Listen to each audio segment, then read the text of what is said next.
Hello students, मैं अंकेश कुमार स्वागत करता हूं आपका इस वीडियो में, जिसमें हम लोग देखने वाले हैं 10th क्लास का वास्तविक संख्या रियल नंबर जो है चैप्टर उसको। तो सबसे पहले इस वीडियो में हम लोग जो है वास्तविक संख्या देखने से पहले हम लोग देखेंगे क्लास 8th क्लास 9th में जो हम लोग बेसिक्स पढ़े हैं उसके बारे में हम लोग समझेंगे। तो देखिए, हम लोग क्लास 8th से ही पढ़े हुए हैं हम लोग जो है परिमेय संख्या, जिसको हम लोग कहते हैं यहाँ पे रेशनल नंबर। तो हम लोग क्लास 8th में ही पढ़े हैं हम लोग यहाँ क्या परिमेय संख्या, और क्लास 9th में हम लोग पढ़ लिया है नंबर सिस्टम यानी संख्या पद्धति। जैसे ये हो गया प्राकृत संख्या, पूर्ण संख्या, ये सब हम लोग क्लास 9th में ही पढ़ेंगे। तो थोड़ा सा हम लोग इसमें क्या करते हैं, अभ्यास कर लेते हैं कि ये क्या होता है। तो देखिए, सबसे पहले मैं आपको बता दूं प्राकृत संख्या जिसको हम लोग क्या कहते हैं नेचुरल नंबर है। दूसरा है पूर्णांक संख्या जिसको हम लोग कहते हैं होल नंबर, जिसको हम लोग W से सूचित करते हैं, और ये जो नेचुरल नंबर उसको हम लोग N से सूचित करते हैं। यहाँ जो तीसरा है पूर्णांक यानी इंटीजर्स, इसको हम लोग Z से सूचित करते हैं। परिमेय संख्या जिसको हम लोग रेशनल नंबर कहते हैं, जिसको हम लोग Q से सूचित करते हैं। और अगला है हमारा अपरिमेय संख्या जिसको हम लोग इरेशनल नंबर कहते हैं, जिसको हम लोग QC से सूचित करते हैं। किससे सूचित करते हैं? QC से, मतलब Q कंप्लीमेंट होता है इसका मतलब। और अगला है वास्तविक संख्या यानी रियल नंबर, जिसको हम लोग R से सूचित करते हैं। हम लोग जान लेते हैं कि नेचुरल नंबर क्या होता है। तो देखिए, सबसे पहले हम बता दें कि हमारे हाथ में जो है मार्कर कितने हैं। तो मार्कर हम लोग जो है 2 है। तो हम लोग गिनते हैं जिसको हम लोग गिनती करते हैं, उसी को हम लोग नेचुरल संख्या कहते हैं यानी प्राकृत संख्या कहते हैं। तो हम लोग लिख सकते हैं गिनती की संख्या को प्राकृत संख्या कहते हैं। अगर परिभाषा आप लोग लिखना चाहे, जैसे 1 2 3 4 5 जो है डॉट डॉट डॉट कहाँ तक, अनंत तक, मतलब संख्या का कोई अंत ही नहीं है। और दूसरा जो हमारा यहाँ पूर्ण संख्या, देखिए पूर्ण संख्या यानी होल नंबर क्या होता है। देखिए, अब हमारे हाथ में आपको दिखाई दे रहा होगा कि हमारे हाथ में अभी जो है एक भी मार्कर नहीं है, 0 है। तो हम लोग कहाँ से स्टार्ट करेंगे? पूर्ण संख्या के जो है 0 से स्टार्ट करते हैं। तो पूर्ण संख्या के हम लोग 0 से लिख लेते हैं। 0 1 2 3 4 5 डॉट डॉट डॉट कि कहाँ तक, इसको भी अनंत तक। अगला जो हमारा है यहाँ पूर्णांक यानी इंटीजर्स। तो इंटीजर्स क्या होता है इसको हम लोग जान लेते हैं। जो ऋणात्मक में भी हो और जो धनात्मक भी हो उसको हम लोग जो है पूर्णांक कहते हैं। जैसे यहाँ 0 हो गया, 1 2 3 4 डॉट डॉट डॉट कहाँ तक, अनंत तक। और इधर -1 -2 -3 -4। तो जो ऋणात्मक में हो और यहाँ धनात्मक में भी हो तो वो क्या हो गया, पूर्णांक हो गया। अगला जो हमारा है यहाँ परिमेय संख्या। तो हम लोग सबसे पहले जान ले कि परिमेय संख्या होता क्या है। तो देखिए, परिमेय संख्या हम लोग परिभाषा शुरू से ही पढ़ते आ रहे हैं, जिसको हम लोग P/Q के रूप में लिख सकते हैं। उसको क्या कहते हैं? उसको हम लोग परिमेय संख्या कहते हैं। जिसको P/Q के रूप में लिख सकते हैं उसको हम लोग क्या कहते हैं, परिमेय संख्या। और जिसको P/Q के रूप में नहीं लिख सकते हैं उसको क्या कहते हैं हम लोग, अपरिमेय संख्या। क्या कहते हैं? अपरिमेय संख्या। अब हम आपको इस पे कुछ जो है क्या करते हैं, आपको कुछ उदाहरण से आपको समझाने की हम कोशिश करते हैं। जैसे मान गए कि परिमेय संख्या अगर किसी को जो बताना है हमको कि परिमेय संख्या है, तो परिमेय संख्या के लिए हम उसको क्या कह सकते हैं। देखिए, परिमेय संख्या जो होता है P/Q के रूप में अगर आपको लिखना है तो आप लिख सकते हैं ना, 4/3 लिख सकते हैं ना, या आप इसको ही तो लिख सकते हैं ना। यहाँ नेचुरल नंबर को भी तो आप कह सकते हैं, जिसके या पूर्णांक को भी तो कह सकते हैं कि जो है हमारा ये भी क्या है, परिमेय संख्या है। जैसे -3/7 भी क्या है, एक परिमेय संख्या है।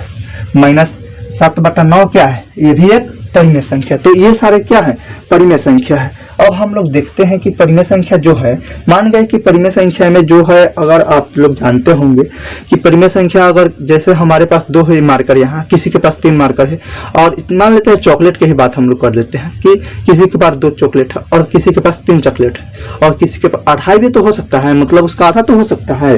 जैसे यहाँ 2 पॉइंट हम लोग 5 तो लिख सकते हैं। अगर इस तरह से नहीं लिखेंगे तो सबसे पहले आपको बता दें कि यहाँ 2 पूर्णांक 1/2 लिख सकते हैं ना। इसका मतलब क्या, 2.5 चॉकलेट उसके पास है। अगर हम लोग इसको पूर्णांक चुनेंगे तो 2 दूनी 4 5/2 आएगा ना। अगर इस तरह से भी जो है तो वो भी परिमेय संख्या है।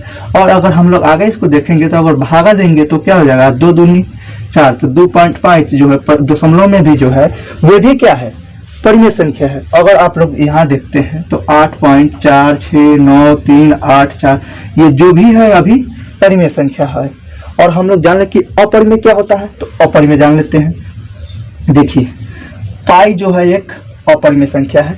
बहुत सारे स्टूडेंट्स को दिक्कत रहता है कि पाई अपरिमेय संख्या है लेकिन 22/7 जो है वह परिमेय संख्या क्यों है। बहुत सारे स्टूडेंट का जो है ये बहुत बड़ा दिक्कत है। तो देखिए हम आपको बता दें कि जो पाई होता है, पाई का मान एक्चुअल मान जो है 22/7 नहीं होता, इसको लगभग जो होता है लगभग 22/7 मान लिया जाता है।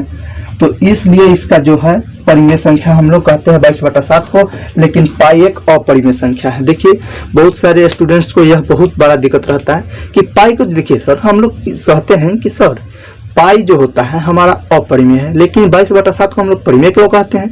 तो देखिए परिमेय हम लोग कहते हैं क्योंकि यह पूर्णांक वही पूर्णांक होता है। सबसे पहले आपको यहाँ बता दें कि p/q भी क्या है, यहाँ भी पूर्णांक होता है। p/q अगर पूर्णांक में है तो ये सभी हम लोग मान लेते हैं, सभी पूर्णांक मान लेते हैं, लेकिन q कहाँ है, जीरो के अलावा जो भी है उसको हम लोग क्या कह सकते हैं, q पूर्णांक है। अब देखिए आप लोग कहिएगा कि रूट जो है अपरिमेय है, √3 अपरिमेय है, रूट मान लेते हैं अगर हम लोग 5 लेते हैं तो √5 भी अपरिमेय है। तो आप लोग कहिएगा ना सर अगर जिसके हम बटा में 1 लगा देते हैं तो वह तो परिमेय हो जाएगा।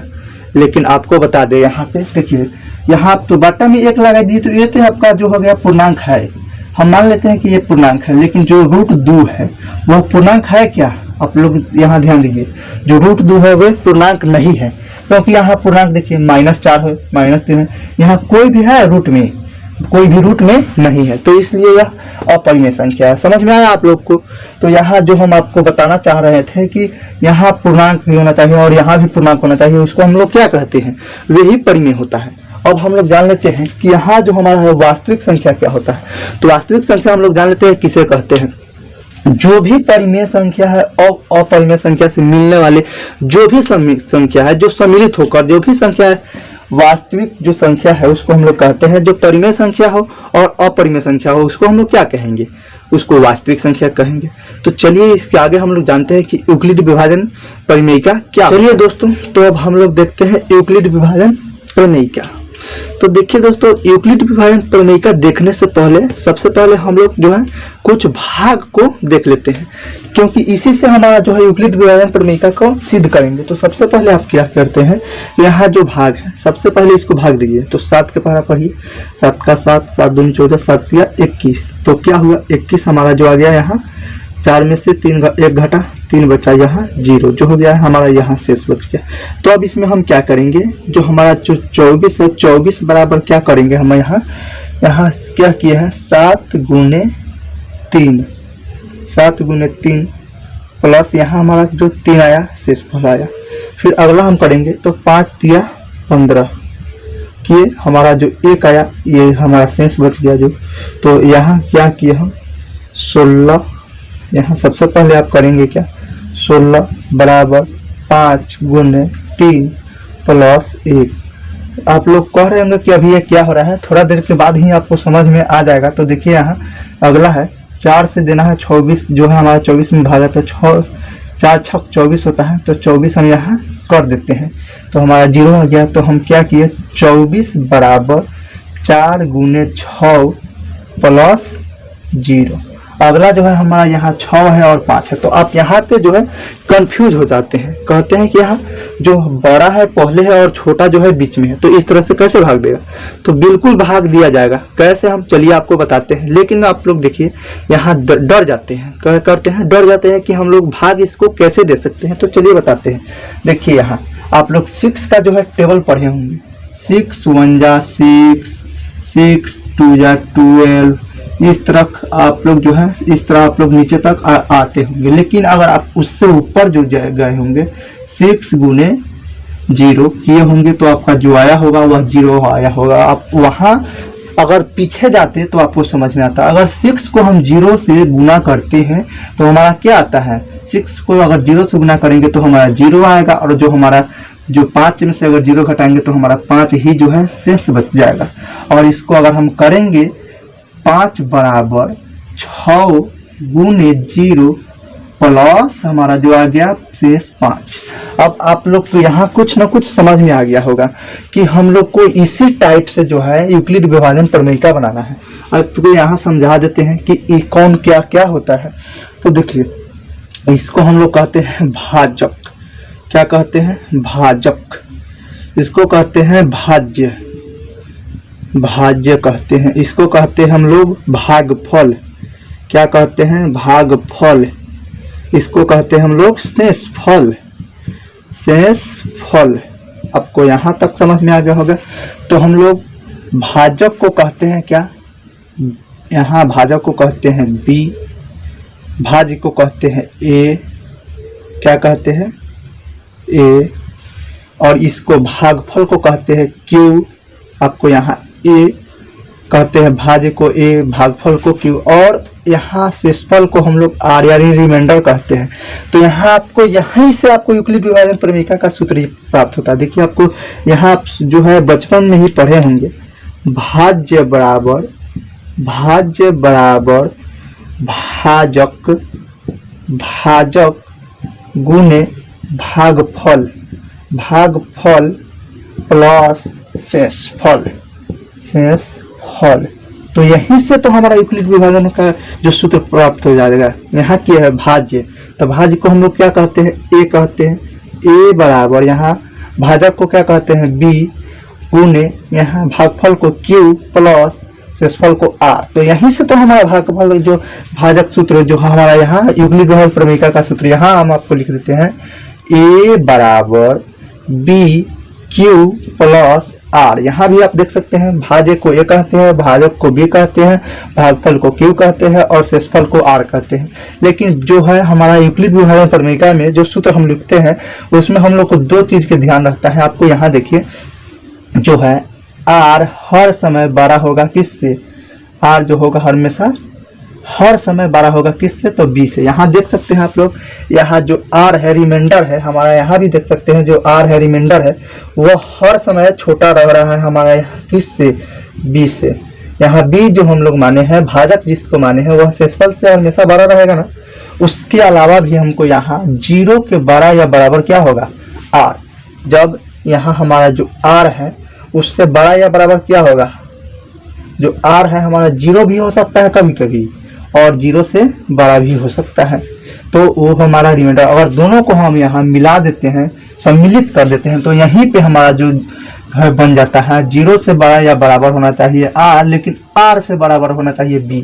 तो यहाँ जो लिखा जाता है यूक्लिड विभाजन प्रमेयिका में सूत्र कि ए बराबर जो बी क्यू प्लस आर लिखा जाता है, जहाँ 0 के बड़ा या बराबर होना चाहिए आर, लेकिन उससे बड़ा होना चाहिए बी। चलिए, जो है परिभाषा है हमारा यूक्लिड विभाजन प्रमेयिका उसको हम लोग देख लेते हैं। यूक्लिड विभाजन प्रमेयिका में जो किताब में है किस तरह लिखा रहता है? लिखा रहता है यहाँ पे कि दो धनात्मक पूर्णांक ए एवं बी दिए रहने पर ऐसी अद्वितीय पूर्ण संख्या ए और क्यू विद्यमान रहती है, विद्यमान है कि यहाँ ए बराबर बी क्यू प्लस आर, जहाँ 0 और जो है 0 से बड़ा या बराबर होना चाहिए क्या? आर। और बी जो होगा वो चाहिए आर से भी बड़ा होना चाहिए। यहाँ क्या दिया है? दो धनात्मक पूर्णांक ए एवं बी। जो क्या है? धनात्मक पूर्णांक कहने का मतलब 1 2 3 4 5। देखिए, पूर्णांक तो जो होता है माइनस में भी होता है। यहाँ आप देखे हैं जी, 1 माइनस में 2 माइनस में 3, यहाँ 0। लेकिन इसको हम लोग को नहीं लेना है क्योंकि यहाँ कह रहा है धनात्मक पूर्णांक। धनात्मक मतलब 1 से 0 भी नहीं लेना है और यहाँ ऋणात्मक भी नहीं लेना है। और उसके आगे कह रहा है अद्वितीय पूर्ण संख्या ए और जो हमारा आर है विद्यमान है। जो अद्वितीय पूर्ण संख्या है, पूर्ण संख्या क्या होता है आप लोग जाने हैं कि जो होता है 0। पूर्ण संख्या हमारा जो है यहाँ पे 1 2 3 4, यहाँ 0 से लेकर 1 2 3 जो भी हमारा जो है पूर्ण संख्या है।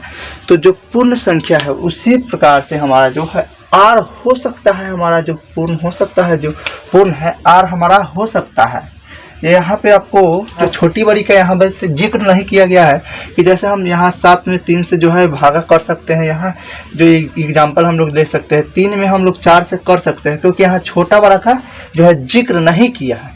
और यहाँ पे आप माइनस केवल नहीं कर सकते हैं, -3/2 यहाँ जो है हम लोग भागा नहीं ले सकते हैं, क्योंकि यहाँ कह रहा है धनात्मक पूर्णांक, यूक्लिड विभाजन प्रमेयिका का प्रयोग करने में कह रहा है धनात्मक पूर्णांक। तो इस प्रकार का जो है हम लोग यूक्लिड विभाजन प्रमेयिका के जो है सूत्र से हम लोग जानेंगे।